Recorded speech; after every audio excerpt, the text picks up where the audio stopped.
नमस्कार, शाम के 7 बजे हैं। खबर दमदार के इस वक्त के बुलेटिन के साथ हाजिर हूं मैं अनुपम। प्रदेश की हर छोटी बड़ी खबरों को लेकर उन्नाव से बड़ी खबर आ रही है। दो समुदायों के बीच टकराव हुआ है।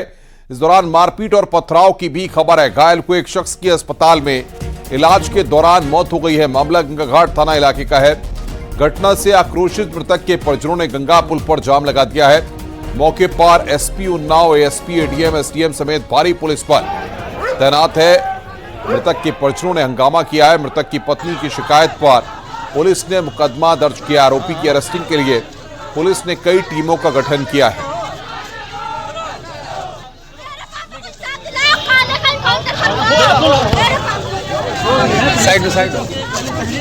यहाँ पर वहाँ एक विनोद कश्यप नाम के व्यक्ति की मृत्यु हो गई।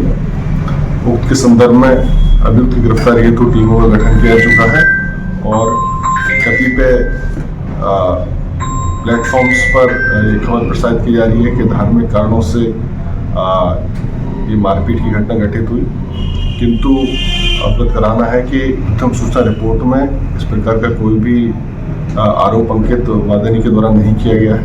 सभी तथ्यों के संबंध में जांच कर प्रभावी कार्रवाई की जाएगी। के पिलखुआ में सब्जी व्यापारी से हुई लूट का पुलिस ने खुलासा कर दिया है। पुलिस ने 2 बदमाशों को गिरफ्तार किया है। आरोपियों के पास से लूटा गया 18,500 रुपए, मोबाइल, एक पिस्टल, एक रिवॉल्वर और बाइक बरामद की गई है।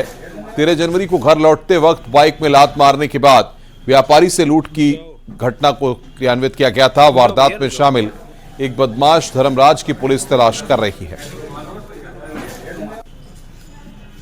जब पुलिस ने उसकी जानकारी की तो ये सेक्टर 63 नोएडा से एक दिन पहले इन तीनों अभियुक्तों ने चुराई थी और चोरी करने का कारण ये था कि इसको लूट जैसी किसी घटना में इसको प्रयुक्त करना था। इसमें जो वांछित अभियुक्त धर्मराज है उसकी गिरफ्तारी के प्रयास किए जा रहे हैं और पुलिस द्वारा उसके खिलाफ भी ठोस कार्रवाई करते हुए उसको भी जल्द गिरफ्तार किया जाएगा।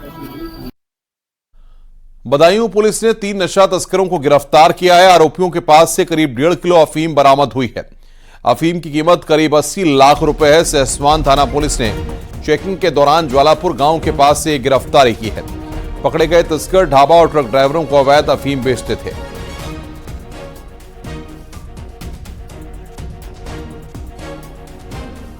हापुड़ पुलिस ने चेकिंग के दौरान 2 शातिर मोबाइल लुटेरों को गिरफ्तार किया है। पुलिस ने लूटे गए 15 मोबाइल और घटना में इस्तेमाल 2 बाइक बरामद की है। आरोपी राहगीरों से फोन पर बातचीत करते वक्त मोबाइल लूट की घटना को अंजाम देते थे। आरोपियों के खिलाफ पहले भी चोरी, लूट और आर्म्स एक्ट के मुकदमे दर्ज हैं।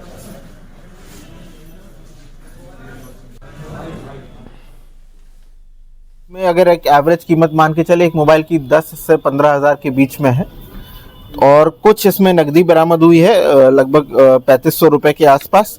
और इनके पास से जिससे ये डराते धमकाते थे तमंचे वे बरामद हुए हैं। मोटरसाइकिल, 2 अलग अलग मोटरसाइकिल बरामद हुई हैं, एक यूपी 11 सीरीज की, एक यूपी 37 सीरीज की। आगरा में सड़क हादसे में मारे गए कारोबारी से लूट के मामले में पुलिस को सफलता मिली है। पुलिस ने 3 आरोपियों को गिरफ्तार किया है। आरोपियों के पास से मृतक का कैश, डायरी और एटीएम बरामद हुआ है। 4 दिन पहले सिकंदरा क्षेत्र में कैंटर ने कई गाड़ियों को टक्कर मार दी थी। हादसे में खोए के व्यापारी कारोबारी धर्मेंद्र समेत 3 लोगों की मौत हो गई थी। राहगीरों ने धर्मेंद्र के पैसे लूट लिए थे, जिसका वीडियो वायरल हुआ था। वायरल वीडियो के आधार पर पुलिस ने आरोपियों को गिरफ्तार किया है।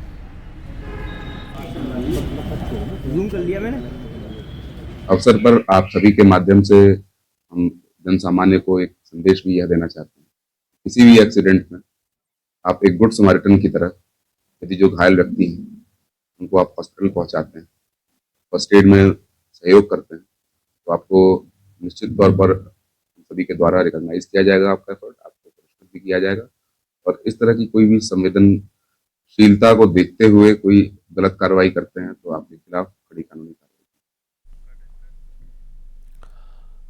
प्रतापगढ़ में ट्रक ने कार को टक्कर मार दी। हादसे में कार सवार एक शख्स की मौत हो गई, जबकि 3 लोग घायल हो गए। हादसे के पीछे कोहरे की वजह से विजिबिलिटी कम होने को बताया जा रहा है। वजह कार सवार लोग अयोध्या जा रहे थे। हादसा लीलापुर थाना क्षेत्र के साहबपुर इलाके में हुआ है।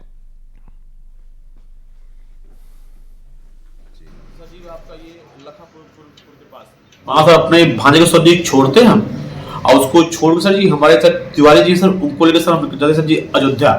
14 तारीख था सर जी, था हमारे अंकल जी जो चले गए, उन्होंने कहा थोड़ा स्नान करने की हमारी इच्छा है। जी जी जी। तो स्नान करेंगे, वहां से जल की जल भी थोड़ा लाएंगे सर जी। और उसी का आप कौन कौन थे कार में? हम सर थे, हमारे साथ शिवम सर थे और हैं, और हमारे अंकल जी, हमारा भांजा। बुलंदशहर में बाइक को अज्ञात गाड़ी ने टक्कर मार हादसे में बाइक सवार 2 चचेरे भाइयों की मौके पर ही मौत हो गई। हादसे के शिकार हुए दोनों संभल के गंगावास गांव के रहने वाले थे। छुट्टी होने की वजह से दोनों भाई नोएडा से अपने घर जा रहे थे। हादसा अनूपशहर कोतवाली क्षेत्र में गंगा पुल पर हुआ। पुलिस अज्ञात गाड़ी की तलाश में जुटी हुई है।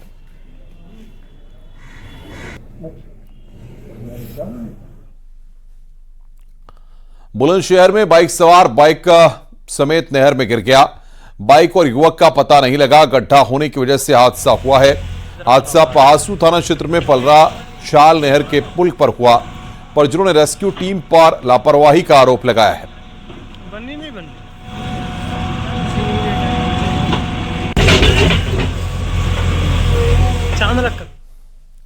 हरदोई में पुलिस और स्वाट टीम की गौ तस्कर से मुठभेड़ हुई। पुलिस की गोली लगने से 10,000 का इनामी गौ तस्कर घायल हुआ है। मुठभेड़ हरदोई के कासिमपुर थाना क्षेत्र में हुई है।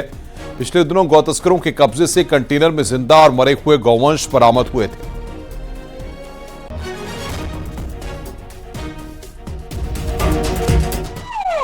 नोएडा पुलिस को नशे के खिलाफ अभियान में बड़ी सफलता मिली है। पुलिस ने अवैध शराब की बड़ी खेप बरामद की है। पुलिस ने एक आरोपी को गिरफ्तार कर 334 पेटी अवैध शराब पकड़ी है। मामला थाना सेक्टर 142 क्षेत्र का है। जब्त की गई शराब की कीमत करीब 35 लाख रुपए है। नोएडा कमिश्नरेट पुलिस ने 14 जनवरी से लेकर 22 जनवरी तक अवैध शराब के खिलाफ विशेष अभियान चला रखा है।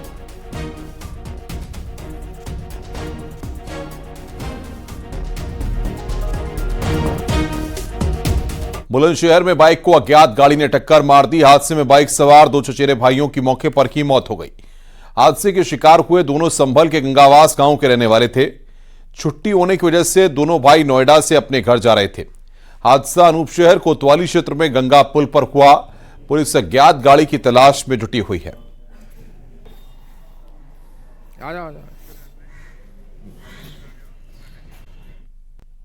मकर संक्रांति के अवसर पर प्रधानमंत्री नरेंद्र मोदी ने अपने आवास पर गायों को चारा खिलाया, जिसकी तस्वीरें हम आपको दिखाएंगे कि किस तरीके से वहां पर प्रधानमंत्री ने गायों से प्रेम किया और आज उनको चारा खिलाया। अपने आवास पर गायों को चारा खिलाया गया। ये तस्वीरें हम आपको दिखा रहे हैं। मकर संक्रांति पर गायों की सेवा प्रधानमंत्री ने की है, जिसकी तस्वीरें हम आपको दिखा रहे हैं।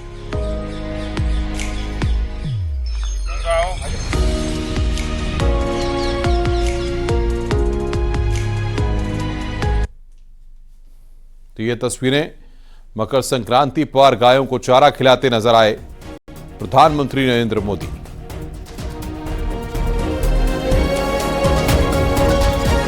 मुख्यमंत्री योगी आदित्यनाथ अयोध्या के दौरे पर हैं। मुख्यमंत्री ने अयोध्या में सफाई अभियान की शुरुआत की। सीएम योगी ने अयोध्या के लता चौक पर झाड़ू लगाया। मुख्यमंत्री ने इलेक्ट्रिक बस और पिंक ऑटो की सौगात अयोध्या को दी है। अपने संबोधन में सीएम योगी ने कहा कि अयोध्या का तेजी से विकास हो रहा है। सीएम योगी ने लोगों से 22 जनवरी को प्राण प्रतिष्ठा का कार्यक्रम देखने की अपील की। सीएम योगी ने कहा कि अपने घर बैठे लोग कार्यक्रम को देख सकेंगे।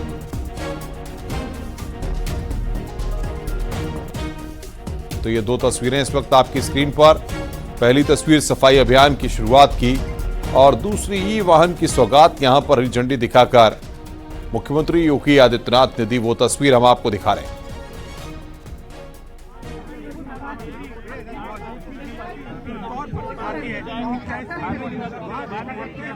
22 जनवरी की तिथि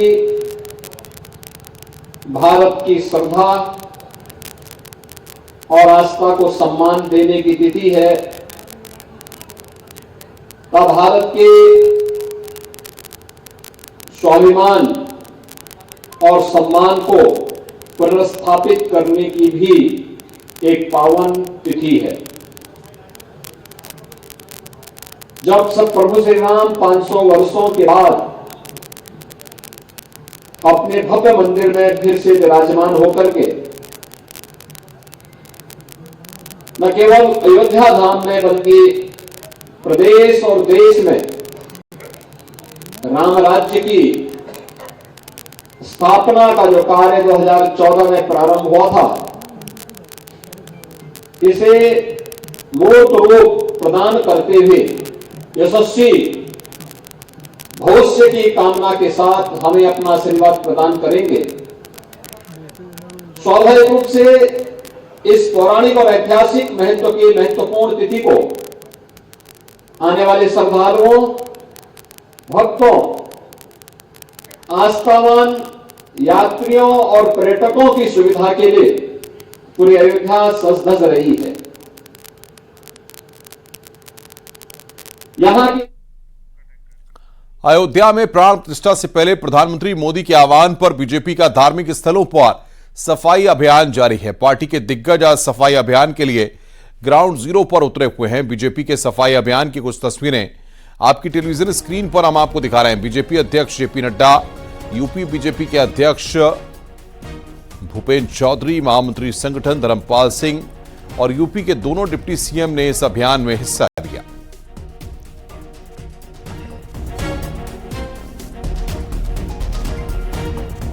जिस प्रकार से देश का आह्वान किया है, मैं भी एक राम भक्त के नाते, एक कार्यकर्ता के नाते, एक नागरिक के नाते आज स्वच्छता के इस कार्यक्रम का हिस्सा बना हूं और मुझे अपने प्रधानमंत्री जी के इस प्रकार के प्रेरणादायी जो वह लगातार मार्गदर्शन देते हैं उस पर गर्व है। उन्होंने किस प्रकार से स्वच्छ भारत अभियान की शुरुआत स्वयं झाड़ू लगा करके, स्वयं कूड़ा उठा करके किया था, किस प्रकार से प्रयागराज के कुंभ में सफाई करने वाले कर्मचारियों को कुर्सी पर बैठा करके, स्वयं जमीन पर बैठ करके उनके चरण धो करके उनको सम्मान दे करके स्वच्छता के महत्व को सबको समझाया था। कैसे दिव्य और भव्य कुंभ जहां 24 करोड़ लोग आए वहां स्वच्छता थी। आज अयोध्या धाम में स्वच्छता है, आज राजधानी लखनऊ में स्वच्छता है, प्रयागराज में स्वच्छता है, काशी विश्वनाथ मंदिर और काशी में स्वच्छता है। तो यह स्वच्छता का कार्यक्रम निरंतर आगे बढ़े, इसी के क्रम में आज भी हम लोग यहाँ पर आए। मिलिंद देवड़ा के कांग्रेस से इस्तीफे पर कांग्रेस नेता आचार्य प्रमोद कृष्णम ने कहा, कांग्रेस में कुछ ऐसे लोगों का कब्जा हो गया है जो ना तो सच सुनना चाहते हैं, ना सनातन राम की बात सुनना चाहते हैं। जो श्री राम और सच की बात, जमीनी हकीकत को बताने की कोशिश करेगा उसे कांग्रेस छोड़नी पड़ रही है।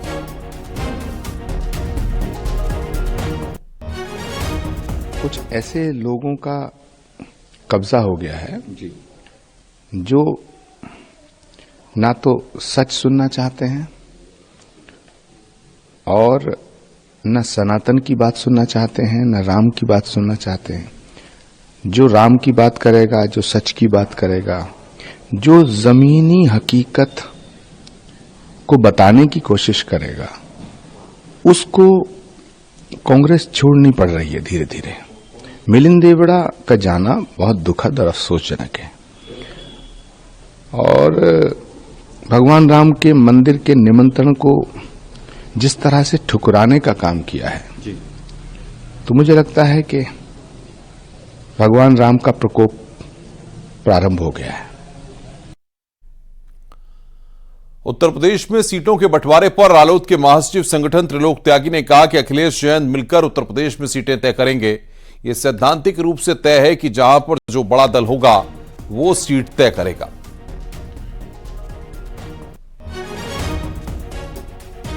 अखिलेश यादव, जयंत चौधरी जी दोनों बात करेंगे और कांग्रेस से बात करेंगे और हम लोग सीट शेयरिंग करेंगे और एनडीए को हराएंगे, इंडिया जीतेगा। ये तो एक सैद्धांतिक तय हो गया है कि जो बड़ा दल जहां है वो तय करेगा। अब राजस्थान, मध्य प्रदेश या जहां जहां कांग्रेस, तो कांग्रेस तय करेगी। ममता बंगाल में तय करेंगी, उत्तर प्रदेश में जयंत चौधरी और अखिलेश यादव वही तय करेंगे। कांग्रेस भी रहेगी, बातचीत में सब लोग रहेंगे, सहमति के आधार पर होगा, पर जिनका बड़ा शेयर है वो बात करेंगे। उधर बीएसपी के सांसद कुंवर दानिश अली ने राहुल गांधी की भारत जोड़ो यात्रा में शामिल होने का फैसला लिया है। उन्होंने सोशल साइट एक्स पर पोस्ट कर इसकी जानकारी दी। दानिश अली ने लिखा कि आज मैंने राहुल गांधी की भारत जोड़ो न्याय यात्रा में शामिल होने का फैसला किया है। यह फैसला मेरे लिए एक बहुत ही अहम फैसला है और इसे मैंने बहुत सोच समझ कर लिया है।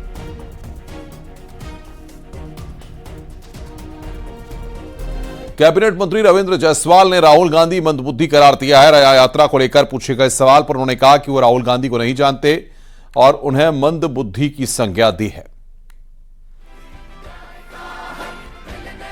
वास्तव में ये सब लोग देशद्रोही हैं और भगवान राम जो हमारे मर्यादा है, भगवान राम की तरफ पूरा देश के लोग वहाँ पर उनसे प्रभावित हैं। लेकिन यह सब लोग जिनका आप नाम ले रहे हैं, ये सारे लोग देशद्रोही हैं। वहाँ पर न जा कर के एक अलग नाटक कर रहे हैं। ये उनकी अपनी सोच है, प्रभु उन पर दया करें। आगरा के बटेश्वर धाम पहुंचे कैबिनेट मंत्री ए.के. शर्मा ने सफाई अभियान में हिस्सा लिया। इसके साथ भगवान भोले ब्रह्मलाल महाराज के मंदिर में पुजारियों ने विधि विधान से पूजा करवाई। इस दौरान ए.के. शर्मा से सभी से मंदिरों और घरों में स्वच्छता अभियान चलाने की अपील भी की।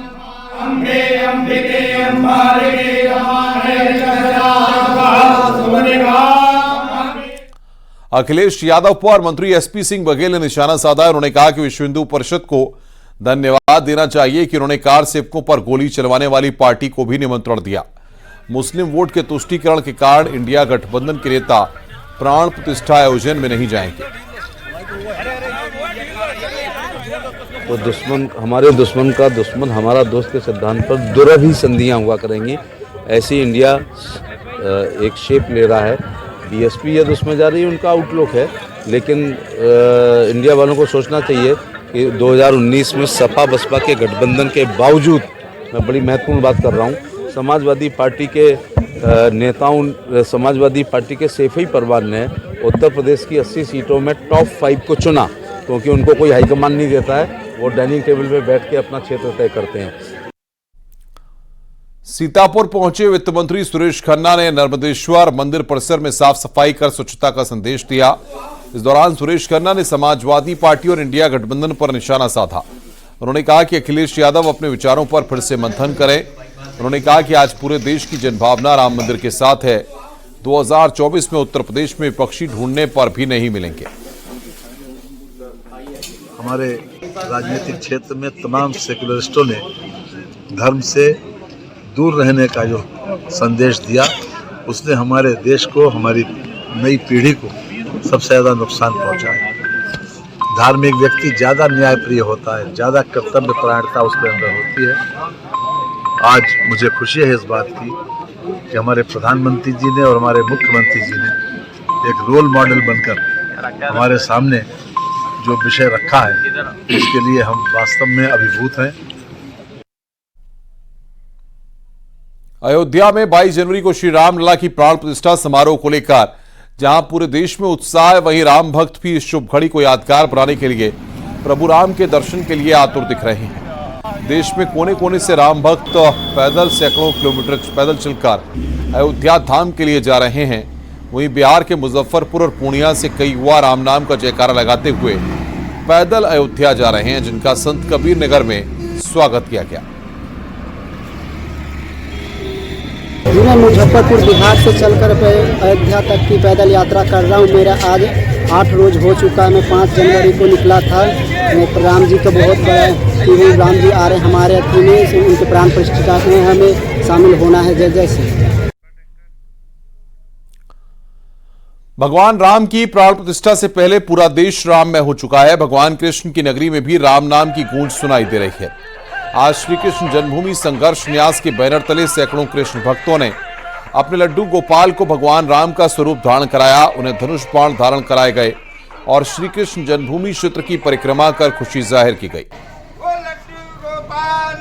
होगी। अब आप देखेंगे कि ये जो भव्य मंदिर है अपना भगवान कृष्ण का, इसके चारों ओर परिक्रमा होगी और बहुत ही जल्दी इस प्रोग्राम के बाद, इस आयोजन के बाद यहाँ पर एक सोनी सेवा भी चालू की जाएगी, जिसमें ये सारी ग्वाल वाल जितनी भी गोपियां आई हैं ये अपनी सेवा देंगी। उसके बाद यहाँ पर एक दीपमाला 22 जनवरी को 1.25 लाख दीपक का आयोजन भी होगा।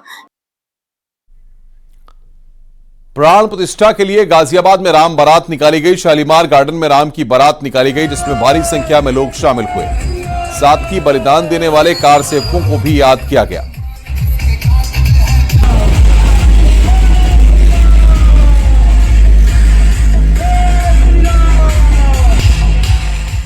रामलला के लिए पूरे देश से अलग अलग भेंट अयोध्या पहुंच रही है, लेकिन सबसे खास है राम के आराध्य शिव की काशी से अर्पित भेंट जो रामलला के लिए भेजी गई है। काशी विद्वत परिषद की ओर से इन भेंटों को अयोध्या भेजा गया, जिसमें चांदी के बिल्वपत्र, मां अन्नपूर्णा को अर्पित चुनरी, साड़ी, श्रृंगार, भगवान रामलला समेत चारों भाइयों के लिए मोतियों की माला, सिंदूरदानी समेत कई वस्तुएं शामिल हैं।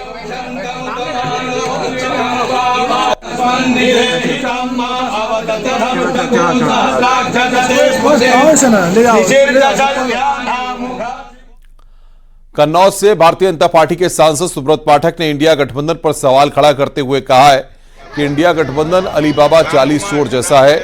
उन्होंने कहा कि इंडिया गठबंधन में शामिल लोग आपस में लड़कर मर जाएंगे। उन्होंने कांग्रेस को हिंदू और राम विरोधी बताया, साथ ही अखिलेश यादव को कंफ्यूज नेता बताया। राम मंदिर निमंत्रण को लेकर भी अखिलेश यादव पर निशाना साधा।